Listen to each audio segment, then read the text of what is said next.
Hey, what's up, guys? How are you doing? So, I think it's very interesting with these game key cards. We'll complain about Nintendo putting the game key cards on, and basically, what it is a key, and then you have to download it digitally off of the eShop.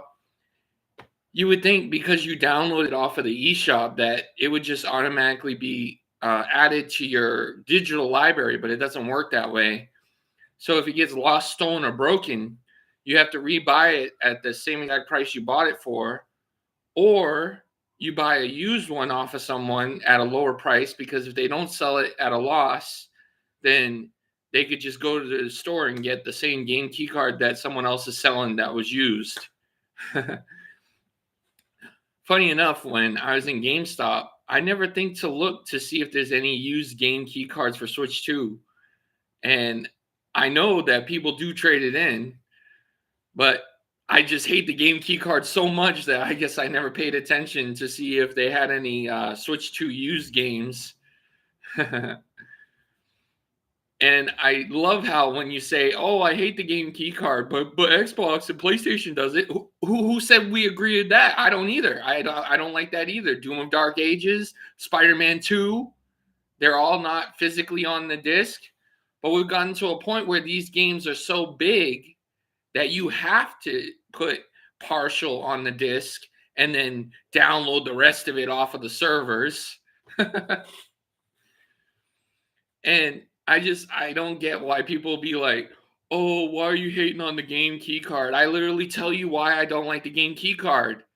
The whole idea is you still have to have the digital download storage for each individual game key card. Well, guess what? You still need the same digital amount of storage on a digital eShop game. At least if you get it off of the eShop, you could re-download it. But if you get the game key card and it's lost, broken, and stolen, nope, you got to buy it all over again for the same exact price. And everybody knows when you trade in a game that's used, it depreciates in value. So even when you could trade in these game key cards, I highly doubt you get anywhere close to what you paid for when you bought it the first time. It just doesn't work that way. And actually, I should ask them. I should be like, hey, if somebody traded in a $50 game key card, how much would they get? What, like $28? If even? Who knows? We know how GameStop is with trade-ins. They're terrible. That's why I don't trade in anymore. And that's why I have a collection. Because once I start trading in, I just saved it. People were like, "How do you have so many video games?" And I'm like, because I stopped trading into GameStop. I stopped getting ripped off by them. No joke, right? I traded in 50 Switch games and 50 Xbox One and Xbox One X games. $60 a piece on most of the games, and they only gave me $800 in cash. I told somebody about it. They're like, "Man, if you sold that on eBay, you could have got $2,000 easily." So believe me when I say GameStop is a ripoff when you go to trade in. The only thing I can recommend is if they have like a promotion going on, if you trade in, you get, extra amount of the value or whatever. And always trade in for credit. Don't trade in for cash, because the amount of credit and versus the amount of cash, you're not going to get a lot. You'll see a huge chunk of it disappear if you say to them, "Hey, I want cash instead of credit." But I do think it's kind of funny that even this Resident Evil pack that just came out with Requiem, it's a game key card. And I'm like, yeah, I'm not surprised. But the thing is, you don't have to buy the game key card. You can just buy it off of the digital eShop. Now, the only thing I will give credit to, sometimes game key cards are cheaper than the original. So, for instance, I saw Chronos for $50 for game key card and $60 for digital eShop. Now, for me, I hate the game key card. I don't want to support it at all, so I'm not buying it, even if it's $10 off. I don't care. But even more of a reason, I could just re-download it. And there's a cool trick that if you use the primary and the secondary, you actually have two digital games in one. At first, Nintendo did an update, and I had to figure out how to enable it again, because at first I thought they patched it, or they change the system and it doesn't work. Well, it does.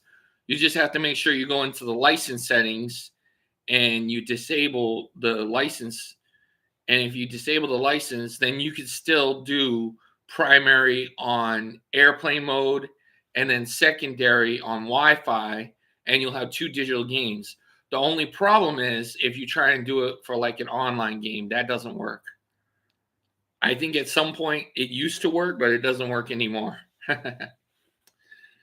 But yeah, I'm just saying it's not looking good for physical game collectors. Um, think about this. Valve's home console is going to be all digital. Well, they've been saying that the next Xbox PC hybrid is going to be all digital. So if you want my advice, and I'm just telling you what I think, you should get the Xbox One and Xbox One X games now for like $20 a piece. Because eventually what's going to happen is if the Xbox PC hybrid is going to be all digital, eventually Xbox is going to be phased out of GameStop. So the way I look at it, it's the perfect time right now to get Xbox One and Xbox One X games. And I feel bad for GameStop. As I said, trading in is terrible, but buying there is good. And the reason being is, and it's a double-edged sword, because of the trade-in services. If somebody trades in a game, at least that changes the inventory that every GameStop at different locations have. So if I go to a GameStop in, well, Dedham's gone, Braintree, if I go to a GameStop in Braintree and I go to another location of GameStop, they'll all have different inventory because people trade in games. So that's a benefit for the buyers. But if you're a seller, you know, that's not good. GameStop sucks when you sell to them. But my point is, don't be surprised if PlayStation is the only one that provides a disk drive. I've been hearing rumor that they're gonna have the PS6, and then you'll have the option of having an optical disk drive if you want. And I'm going to vote with my wallet. I'm not going to buy the Xbox Gen PC hybrid. I don't care. I got the Xbox Series X. It plays some original Xbox. It doesn't play all. Everybody loves to say, oh, it plays most, but not all. There's games that I have to play on my original Xbox just because the next generation Xbox Series X that costs buco dollars can't even play it. That makes no sense. In my opinion, all next gen systems should be able to play all older generations. It's not even a hardware architectural thing.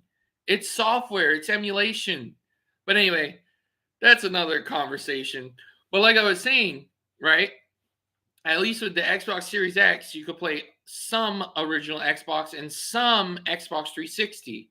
It's not 100% backwards compatible, but even back in the day, Xbox 360 wasn't 100% backwards compatible either, which actually aggravated me a lot. Still does, actually.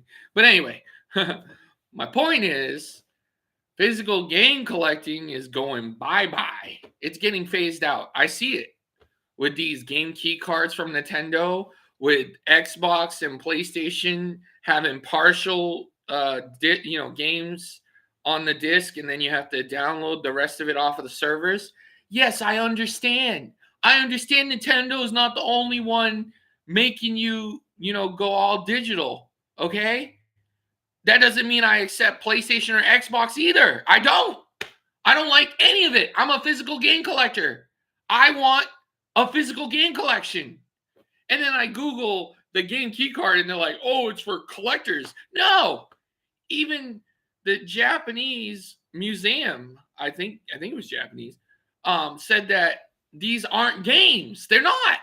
They even say you have to download the game off of the servers. It's not a physical game. It doesn't have the game on the cartridge. So you can't say that this is for physical game collectors The only thing I can say, and it actually irks me to the core, actually, somehow Nintendo got it so if you confirm, you authenticate the game key card, you never have to do it again. Well, I think it's very interesting. For a long time, the Switch 1, if you didn't connect it to Wi-Fi to authenticate that you actually purchased the game, you couldn't even play it. One time I was on vacation, I kid you not, the place we chose didn't have Wi-Fi. So I couldn't even play the games I already purchased on the digital eShop because I couldn't authenticate it. Now, sometimes you use mobile hotspot with your cell phone, but the other problem is if you don't have signal, if you don't have a network that's available, then you can't even use mobile hotspot. I think that I couldn't use mobile hotspot at the time. I don't know, but I think it's ridiculous that these vacation outlets, or whatever you want to say, they're not, well, are they hotels? No, not really. Resorts, let's say resorts, don't even have Wi-Fi. I mean, I hope if we went there again that it has Wi-Fi by now, but I think that every place should have Wi-Fi if you're going to have a place to go for vacation, but that's just me. Anyway, don't you guys agree that the physical game collecting seems to be getting phased out? What's GameStop going to do? If PlayStation is the only one that's going to, support the physical games, because in my opinion, and I'm just telling you how I feel, I think Nintendo loves these game key cards. They just made like I said, the Resident Evil pack, the 007's a game key card. I'm sure just because people aren't buying the game key card to protest that they're just not going to stop the game key card. I understand the game key card is because they can't put the whole game on the cartridge. But what I don't understand is games that are smaller in size that we know you can put on the whole game cartridge. Sorry, I have a problem. Excuse me. But like I said, Pokopia, however you pronounce it, that shouldn't have been a game key card. Puyo Puyo Tetris or whatever, I don't play it, but that Puyo Puyo game, come on. It's like 4 gigs, maybe 5 gigs tops. It didn't need to be a game key card. There are just some games that are on the Nintendo Switch 2 that don't make sense being a game key card. Seriously. I don't get it. You can't just say, oh, this has to be on a game key card because it'll cost too much for the third-party developers. And then I love how they'll be like, oh, well, all Nintendo IPs aren't a game key card. And you're like, well, wait a second. You mean to tell me that Nintendo can't figure out a way to give us smaller size cartridges, even though that's what they did on the Switch 1? The Switch 1 had smaller cartridges. You mean to tell me the Switch 2 is so advanced that you can't have smaller cartridges? There's no way of compressing it? Come on, I'm into emulation. I know about trimming ISOs. I know about compression, okay? Nintendo's just being lazy and greedy. And that is that. They're being lazy and greedy. All you got to do is look at the GUI, graphical user interface, in case you didn't know what GUI is, of the Switch 2. Lazy. What? They added a little, extra not Joy-Con, sorry. Icons. Come on. Please. Nintendo is lazy and greedy.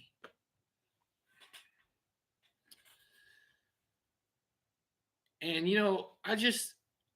I don't want the physical game collection to go away because I look forward to it. I mean, I know myself, I have an insane backlog. I'm sure I'm not the only one. I'm sure other people have an insane backlog because a game comes out, let's say Battlefield 6, right? You play Battlefield 6, and then Resident Evil Requiem comes out, and you play Resident Evil Requiem, and what do you call it? Metroid Prime 4 Beyond, and then you're like, man, I didn't even play my PS3 games that I bought, my Xbox 360 games that I bought, or even the PS4. I'm to the point where I buy PS5 games and I don't even play them because I don't have enough storage. That's another thing that drives me insane. These game systems are going to cost close to $1,000 to $1,200.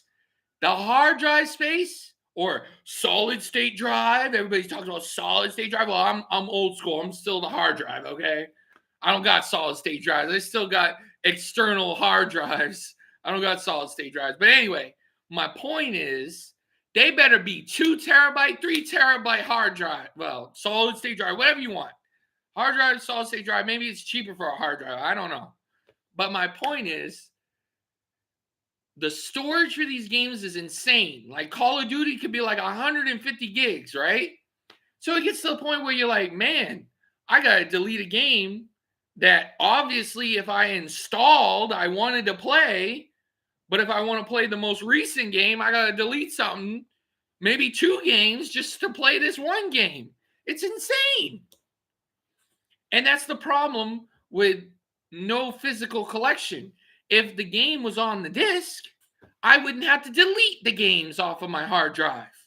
I would just put the disc in and play it. Maybe do a patch update or whatever, right?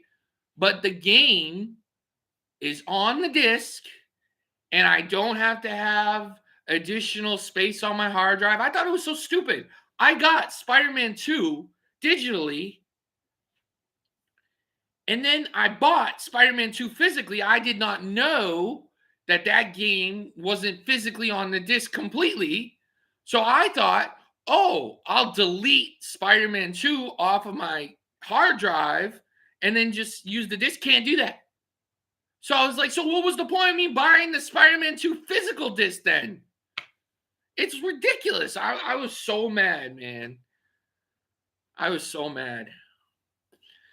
I just, even the Switch 2, right? The internal storage is abysmal. For $450, that should have been a 512 gig or a 1 terabyte NVMe. Like the Steam Deck, it has an NVMe. And then, the Switch 2 had to have Express SD card because of the transfer speed and blah, blah, blah, blah, blah. Oh, please. It was just to make more money. That's all it comes down to. They wanted you to buy the Switch either for $450 with no games, with no Express SD cards, or $500 for the Mario Kart World and the Pokemon ZA. That's the only bundles I know about. $450, and it doesn't even do YouTube. And then I see something. Oh, Netflix might be coming to Switch too. Where's YouTube?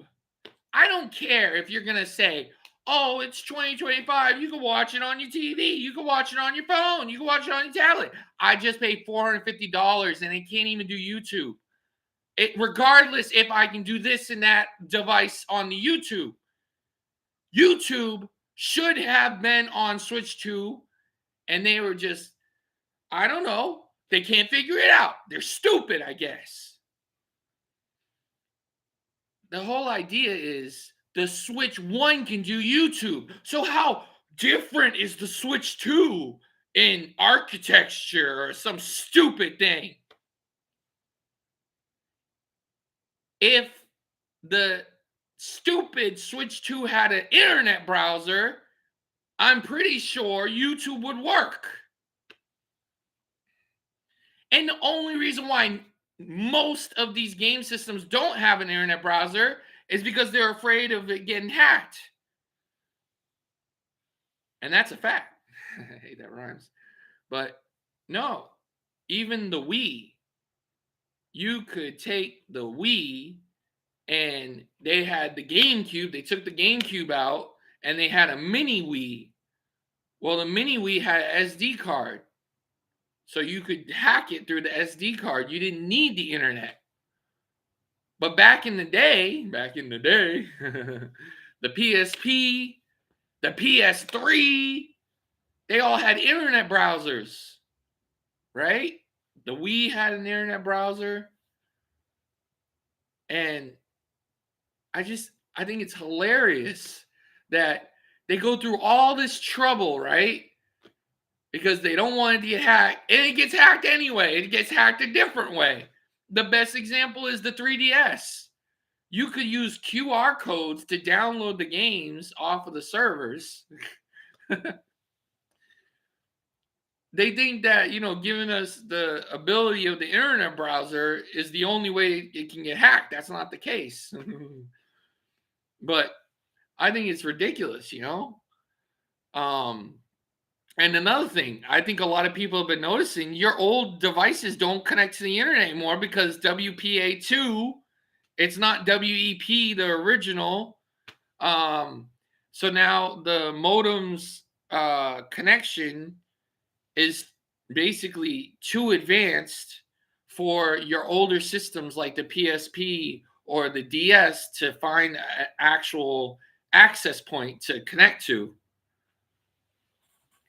But what do you guys think? Do you guys definitely think it's time to get the Xbox One games and the Xbox One X games? Because if the Xbox PC Gen Hybrid, whatever it's called, is all digital, then Xbox is going to be phased out of GameStop eventually. And I hope you guys liked the video. God bless. Jesus saves. Bye.